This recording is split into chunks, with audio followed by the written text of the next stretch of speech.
From fan theories to fan discussions, Destoroyah is currently one of the most popular Godzilla monsters. Despite having only one film appearance, the same question keeps being asked. Could Destoroyah work in the Monsterverse? If you've ever wondered why this conversation seemingly appeared out of nowhere, the answer is simple. Destoroyah is a monster that is linked to the Oxygen Destroyer. In 2019, King of the Monsters threw the Oxygen Destroyer into the film, and ever since then, people have been wanting Destoroyah to be brought into the Monsterverse. However, this is much more complicated today than it was in 2019. The Monsterverse is headed towards a lighter tone, with little weight to the monsters or important ideas presented within the films themselves. But for Destoroyah to work properly in the Monsterverse series, the films would need to drastically change. This hypothetical Destoroyah film would also need to know how to present the ideas with weight behind them. What do I mean by this? Well, you just have to look at the use of the Oxygen Destroyer in the Monsterverse compared to the original films. In both the Showa and Heisei era, the Oxygen Destroyer has a huge role, and provides a deeper meaning about how dangerous nuclear weapons can be. Yet in King of the Monsters, it is basically done just to add thermonuclear Godzilla to the ending. This would not work with a monster like Destoroyah, and it has not worked with the previous two Monsterverse villains. Now, a majority of this is due to Kong's story overshadowing nearly everything else in the films.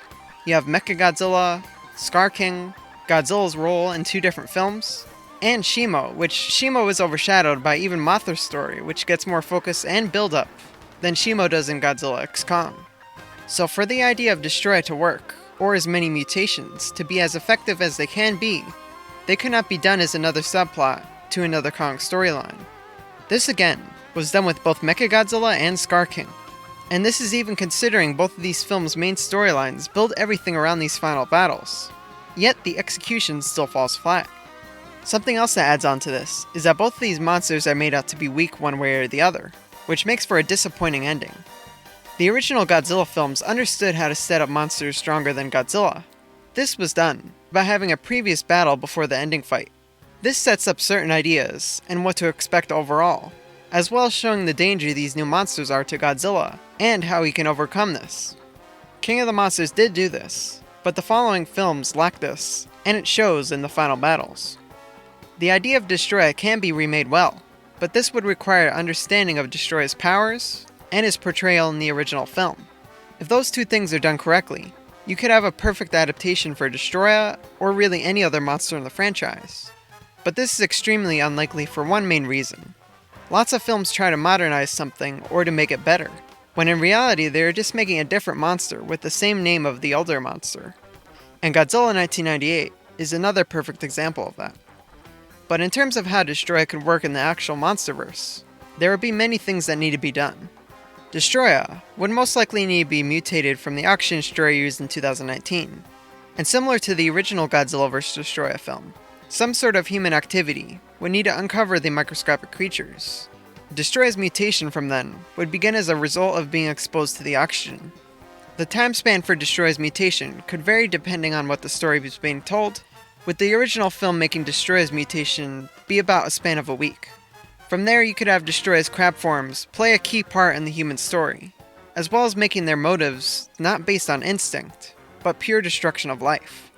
From here on, you could do a lot of different things, but at some point Destoroyah would need to be made stronger than both Kong and Godzilla. Destoroyah can't be made to be easily defeated with one single power-up or a new Kong weapon, as in doing so would make Destoroyah look extremely weak. But this brings up another problem in the Monsterverse, which is Kong's betrayal. Unlike Godzilla, Kong can't physically power up so that he gets more durable or physically stronger.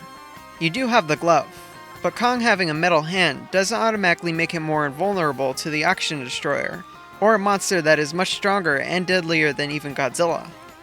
Kong being so weak is why the newer films struggle with showing Godzilla as intelligent, when he could easily destroy Kong if it wasn't for obvious plot armor.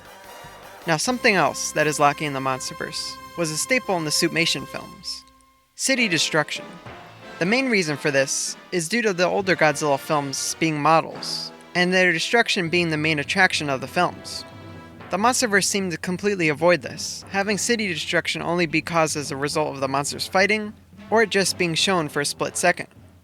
Godzilla pushing Ghidorah through a building was the best example of it being done in the Monsterverse.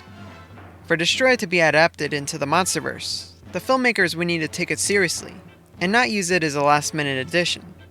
Which that overall is why I'm not a fan of Godzilla Final Wars, due to it basically bringing back every Godzilla monster just to have recognizable faces put on screen to be destroyed in a few seconds.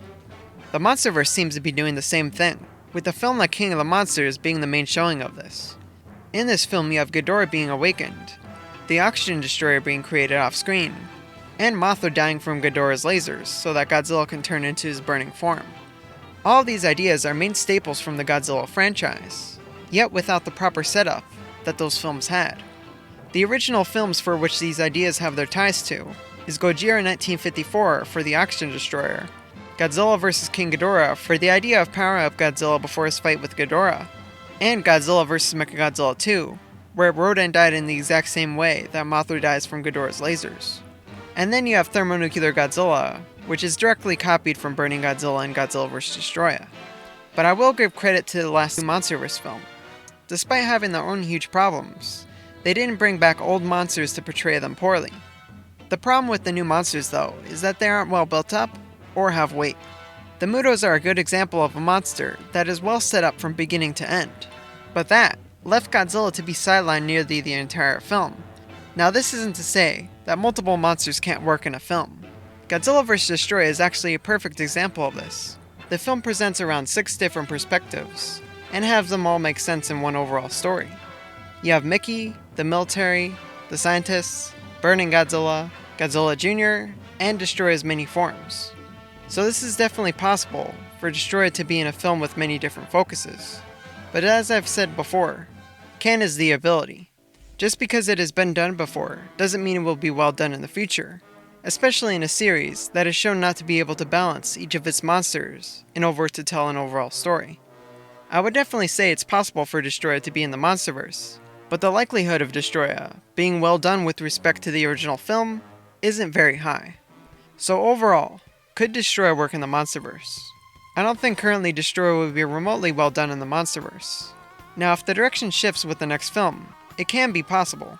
The Godzilla franchise has shown many times how quickly the tone and quality can change with just one film. But all of this discussion is even considering the idea that they might shift directions. Godzilla x Kong was the most successful Godzilla film so far. From the standards set with every Godzilla film in the franchise, it's likely that it will only continue going in this direction. If you want some examples, there was King Kong vs. Godzilla in 1962, setting the standard for the rest of the Showa Godzilla films. You also have the idea from Godzilla vs. Mothra, which this led them to using the same ideas with Baby Godzilla. And then there was Shin Godzilla, which defined nearly every adaptation of Godzilla for the next following years, from Godzilla Earth to Singular Point. Successful Godzilla films inspire the follow-ups in ways that are not discussed by many people. Instead, it is only talked about how bringing back older monsters or ideas, without considering if those ideas would be well done with respect to their original creation. But this again, isn't to say that the monsters can't have creative ideas, but the ideas should be presented to fit into the series as a whole, or at least have some basis with these new steps that are taken. Thanks for watching. If you like this video, don't forget to like and subscribe, and I'll see you all later.